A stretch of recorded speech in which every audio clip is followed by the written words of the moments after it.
Welcome to our deep dive. And today we're going to be taking a look at idioms. Ooh, fun. You know those quirky sayings we use all the time, like spill the beans or bite off more than you can chew? Well, we're going to be exploring a whole list of them. Okay. 377 to be exact. Wow, that's a lot. It is a lot. Okay. And we're going to uncover what makes them so fascinating. I'm excited. Yeah, me too. And, it's amazing how these phrases with origins that are sometimes centuries old are still so relevant today. It really is. It's incredible. Yeah, they offer a glimpse into the evolution of language and culture. Yeah, for sure. For sure. And it's like each idiom has a story to tell. Mm-hmm. So let's start with some idioms that have particularly colorful origins. Okay, let's do it. One that always intrigues me is bite off more than you can chew. When you take on a task that's way too big. Have you ever done that? All the time. I know, me too. Yeah. And it's such a vivid way to describe that feeling of being overwhelmed. Yeah, that one likely comes from the very literal act of trying to eat something too large. Oh, interesting. You can almost picture someone struggling with a giant hunk of bread back in the day. Totally. I can totally see that. Yeah. It makes you wonder if there was a time when most idioms were born out of such literal scenarios. Right.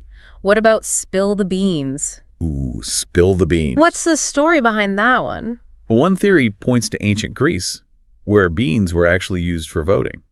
What? Yeah, a white bean for yes, a black bean for no. Oh, wow. So accidentally spilling the beans would literally reveal the secret vote. Oh, that's so fun. Okay. It's a fun connection. Yeah, it makes you appreciate the cleverness embedded in these expressions. Yeah. And then there's red herring. I always thought that one sounded fishy. Well, you're not wrong. Okay, good. It likely originated in 16th century England, where smoked herrings, which have a reddish color, were used to train hunting dogs. Oh, interesting. Yeah, they would drag a red herring across the trail to distract the dogs from the actual scent. So it was a literal distraction technique. A literal distraction. That's brilliant. Yeah. It's like a historical strategy embedded in our language. It is. But perhaps the most intriguing origin story belongs to kick the bucket. Ooh, that one's a little dark. It is a little dark. Yeah. Especially considering it simply means to die. Exactly. And one theory suggests a rather grim connection to suicide. Oh, no. Yeah, the idea is that people might have stood on an overturned bucket to hang themselves. Oh, my goodness. Kicking the bucket would, well, end it all. Wow. That's pretty dark. It is dark. It makes you realize how much the meaning of phrases can shift over time. For sure. What starts as a stark image eventually becomes a common, almost casual expression. Exactly. It speaks volumes about how language evolves, how words and phrases take on new meanings and lose their original intensity. Right. Kick the bucket is a prime example. Yeah. It's fascinating how we use it now without even thinking about its potentially morbid roots. It really is. It makes you wonder how many other idioms we use daily have such unexpected histories. Right. Speaking of everyday use, let's shift gears and look at some idioms that are particularly helpful in conversations. Okay. The first one that comes to mind is cut to the chase, which is all about getting to the point. Ooh, I love that one. Me too. Yeah, that one's a lifesaver in our fast-paced world, especially when you're in a meeting that's dragging on or you're stuck in a conversation that's going nowhere. It's so true, but some might argue that cut to the chase can be perceived as abrupt or even rude. What are your thoughts on that? It's all about tone and intention. Okay. You can certainly be direct without being disrespectful. In fact, cut to the chase can signal that you value everyone's time and want to make the most of the interaction. Yeah, that's a good point. It's a reminder that context is everything. Mm-hmm. Okay, on a lighter note, let's talk about it's a piece of cake. It's a piece of cake. Who doesn't love a good cake analogy? Right. This one conveys effortlessness, suggesting a task is as simple and enjoyable as, well, eating cake. I love how that image immediately evokes a sense of ease. Like, oh yeah, no problem, I can totally do that.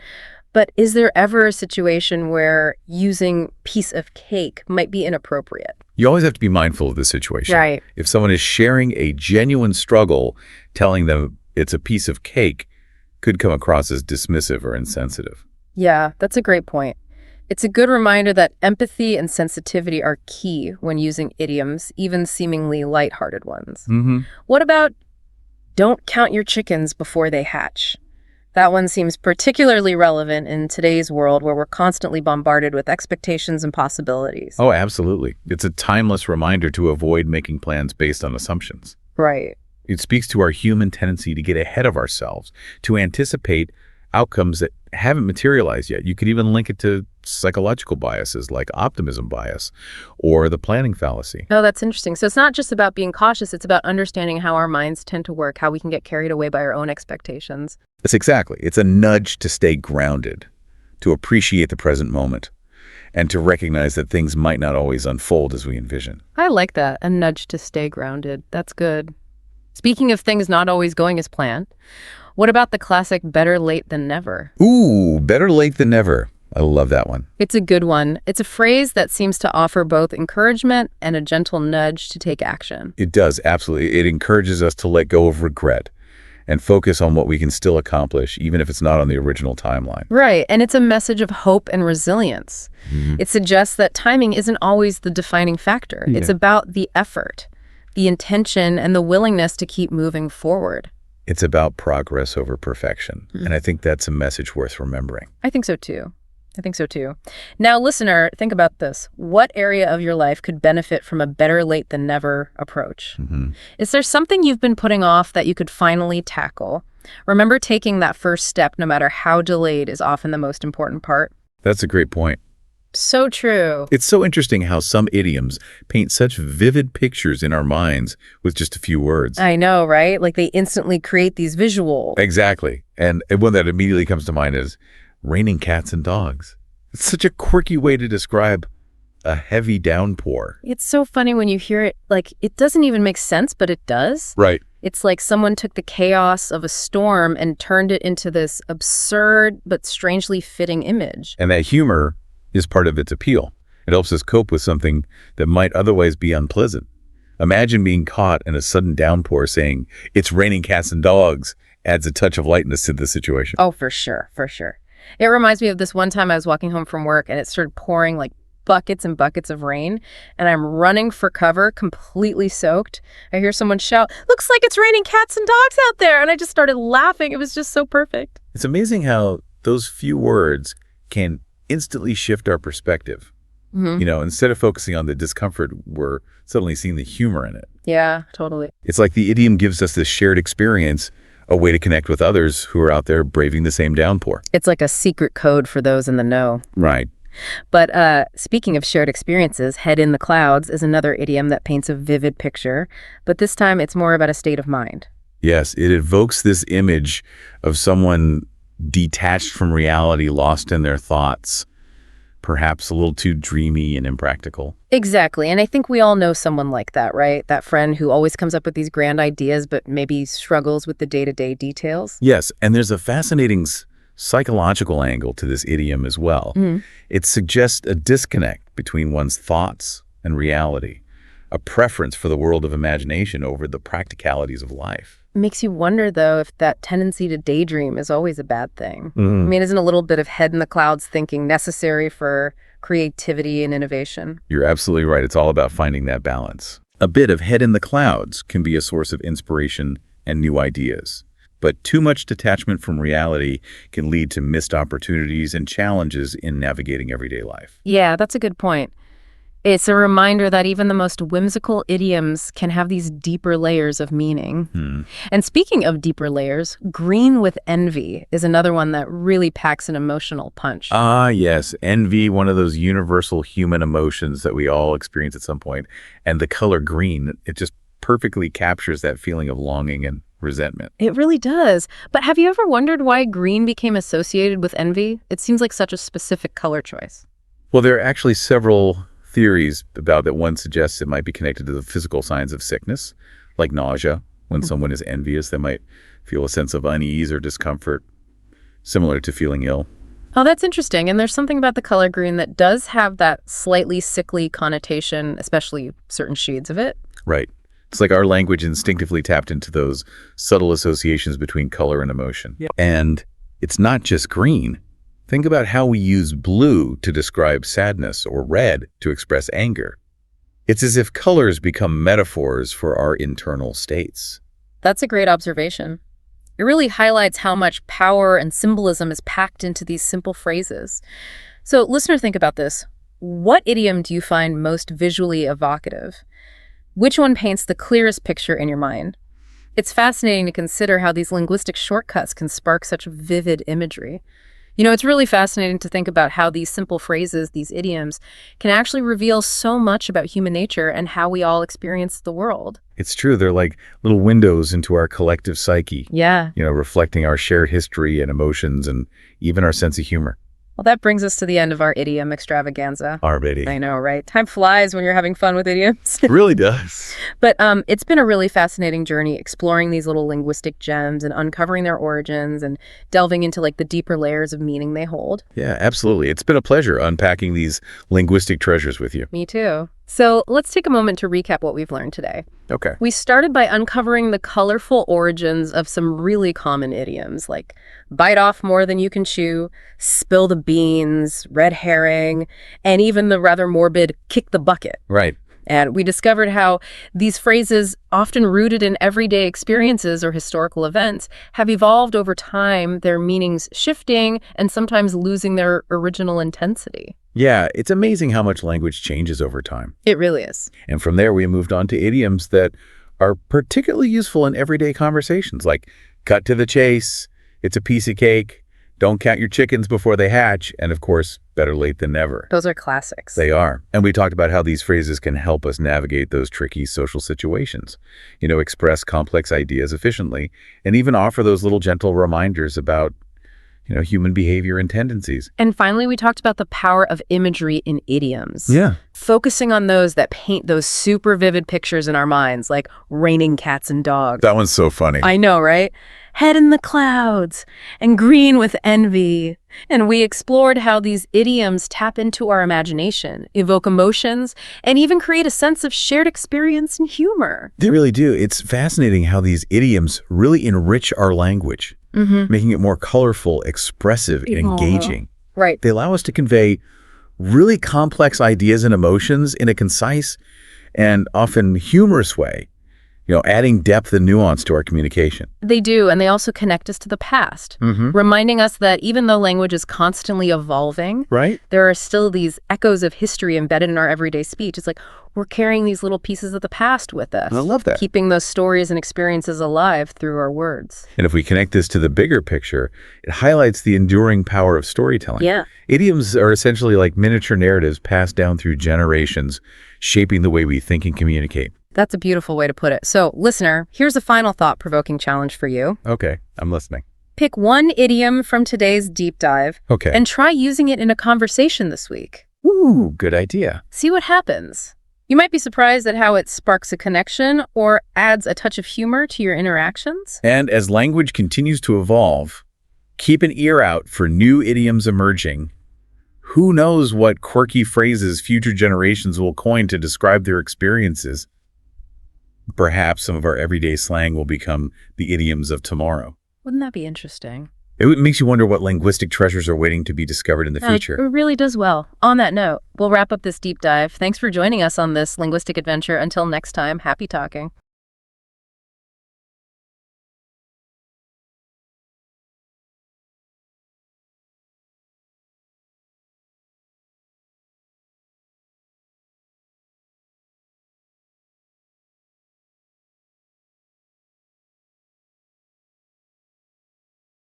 All right, so are you ready to boost your English fluency? Yeah, always. Today, we're taking a deep dive into idioms and phrasal verbs, going way beyond the basics. Yeah, even advanced learners can trip up on these. They can be tricky. They really can. But think about it like this. You've got the grammar down pat, you've got a solid vocabulary, but now you really want to sound natural like a native speaker. Right. That's where these idioms and phrasal verbs really come into play. They're like those secret ingredients that just add so much flavor. And you know what? We've got a fantastic selection for you today, pulled from a 3-hour workshop.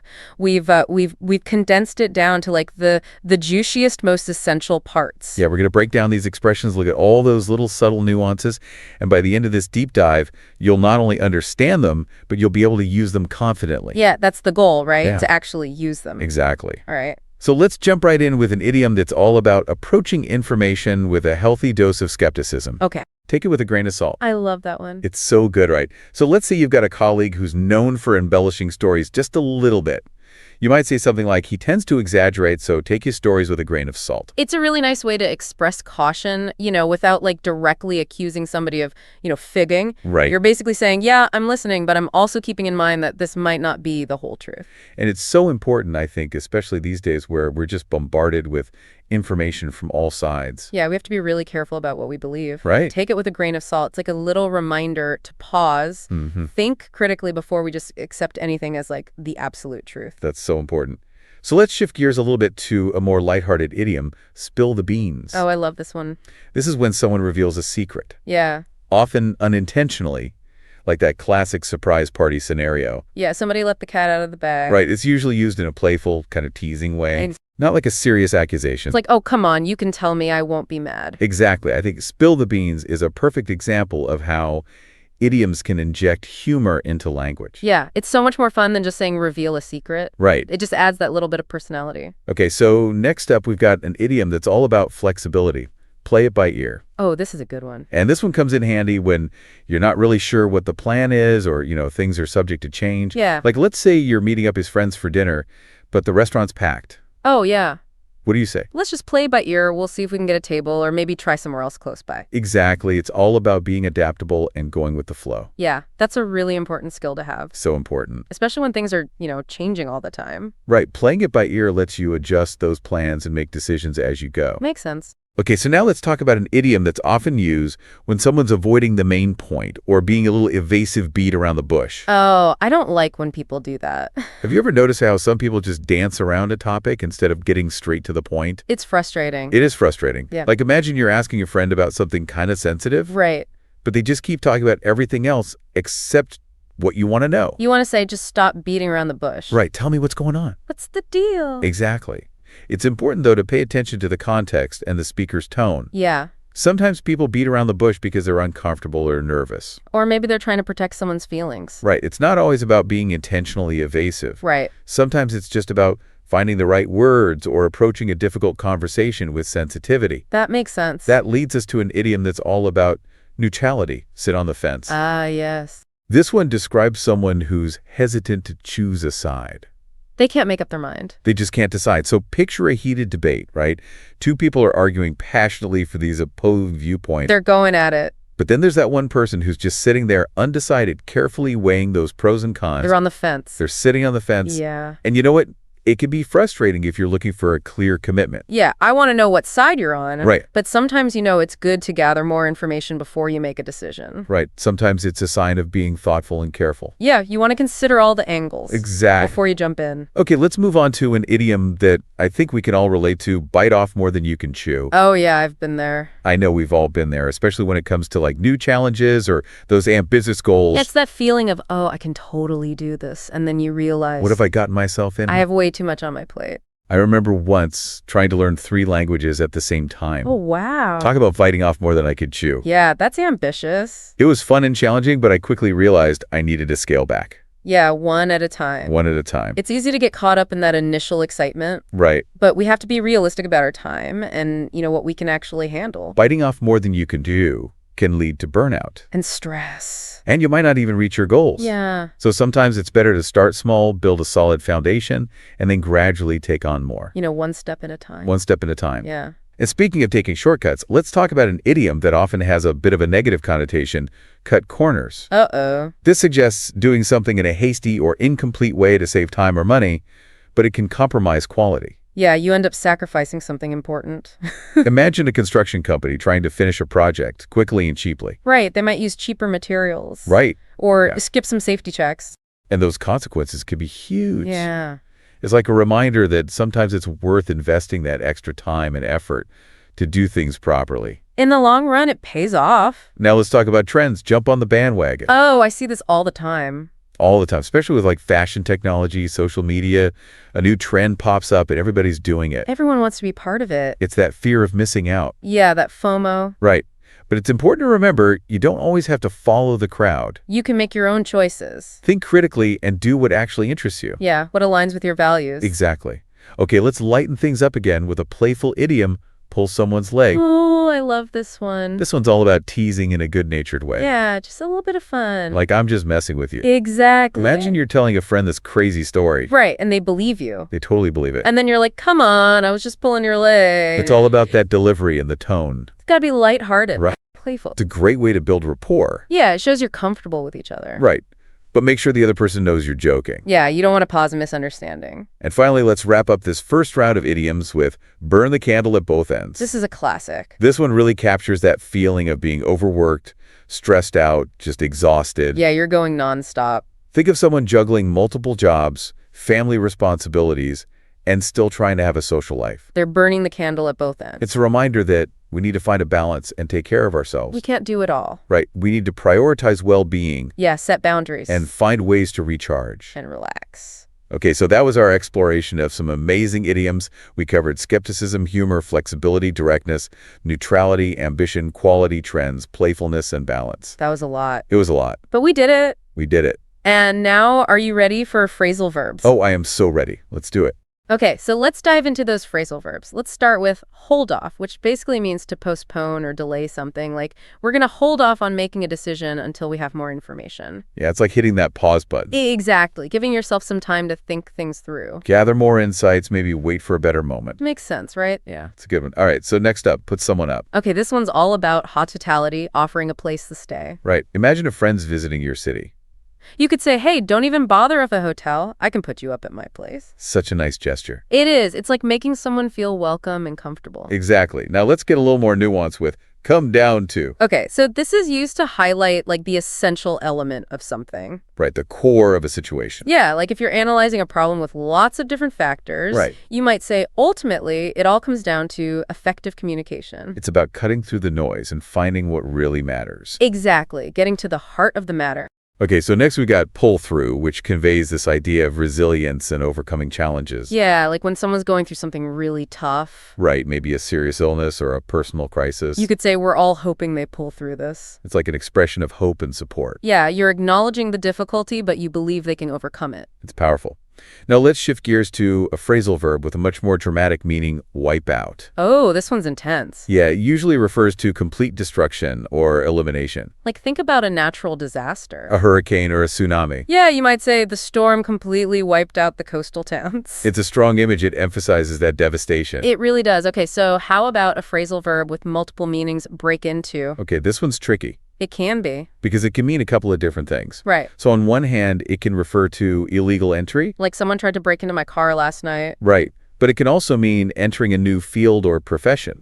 Yeah, like she's trying to break into the music industry. That's right. So context is super important here. Yeah, pay attention to those surrounding words. Figure out what they really mean, right? Set about. This one implies a determined and purposeful approach to something. Like when you're starting a new project. Yeah, you might say, we're setting about to create a more sustainable business model. It suggests a clear intention and a plan of action. You're taking charge. You're making things happen. And last but not least for this round, step up. This one often means taking on more responsibility or rising to a challenge. Yeah, like in a leadership situation. Imagine someone volunteers to lead a project when no one else will. You could say he really stepped up and took charge. It shows initiative and courage. And a willingness to go above and beyond. Okay, round 2 of phrasal verbs. Are you ready? Bring it on. Let's do it. Bring on. Perfect example right there. I know, right? So bring on often means to cause something to happen, sometimes with negative consequences. Right. Like stress can bring on headaches.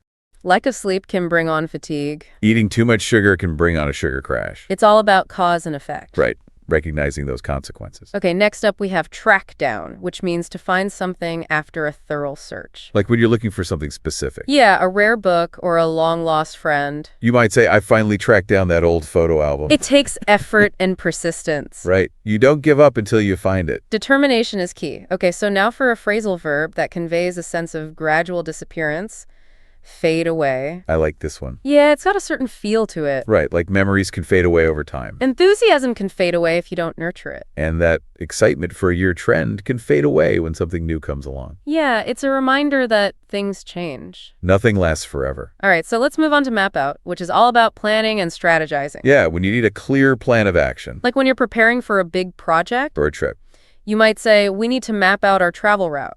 It's about creating a roadmap, Visualizing those steps. anticipating those challenges. Okay, and when it's time to get laser focused, we use zero in on. Love this one. It's like narrowing down your focus. Right, honing in on that one crucial aspect. Like a team trying to solve a problem. Yeah, they might say, let's zero in on the main cause of the delay. You're blocking out distraction. Concentrating all your energy on that one thing. You ready for a fun one? Screw up. Oh yeah, we've all been there. This is a casual way of admitting you made a mistake. And usually a pretty big one. Like, I totally screw up that presentation. It's okay to laugh at ourselves sometimes. Right, we're all human. We make mistakes. And last but not least, another multi-meaning phrasal verb, lay off. Oh, context is key with this one. It is, because it could mean a couple of different things. Right. On one hand, it could mean to terminate someone's employment. Like the company had to lay off workers due to the recession. Right. But it can also mean to stop doing something or to ease up. Like, hey, lay off the junk food. Or lay off the video games you've been playing all day. So many possibilities. So many possibilities. Wow, we covered a lot of ground with those idioms and phrasal verbs. We did. It's amazing how much they can add to our language. Right, they give it so much depth and color and personality. I think what's really interesting is how they reflect our culture. Yeah, it's like getting a glimpse into how people think and what they value. And their sense of humor. So for our listeners out there who want to master English, what are some key takeaways? Well, first of all, don't be afraid to try them out. The more you use these expressions in real conversations, the more natural they'll become. Right, it's like practice makes perfect. Exactly. It's like learning a new dance step. It might feel awkward at first, but the more you do it, the smoother it gets. I love that analogy. And it reminds me, we can't just passively learn these expressions. Yeah, you got to use them. We have to actively integrate them into our language. And another important thing is to pay attention to context. Idioms and phrasal verbs can have different meanings depending on how they're used. Right, so you have to consider the surrounding words, the tone of voice, the whole situation. It's like being a detective. A language detective. You gotta gather those clues to figure out the real meaning. So what are some practical steps our listeners can take to really make these expressions stick? One thing you can do is create your own examples using the idioms and phrasal verbs we talked about. Okay. Relate them to your own life, your work, your hobbies. Make them personal. Exactly. The more personal the connection, the easier it'll be to remember. I like that. And what about immersing yourself in authentic English content? Oh, that's huge. Movies, TV shows, podcasts, books. It's like surrounding yourself with the language. And pay attention to how native speakers use these expressions. It's like getting a free language lesson. And remember, learning a language takes time. It's a journey. There's always something new to discover. So embrace the challenge, have fun with it, and celebrate your progress. I couldn't have said it better myself. It's been a pleasure diving deep into these expressions with you and our listeners today. And to all our listeners out there, we'd love to hear from you. Which idiom or phrasal verb resonated with you the most? How are you going to use them in your everyday conversations?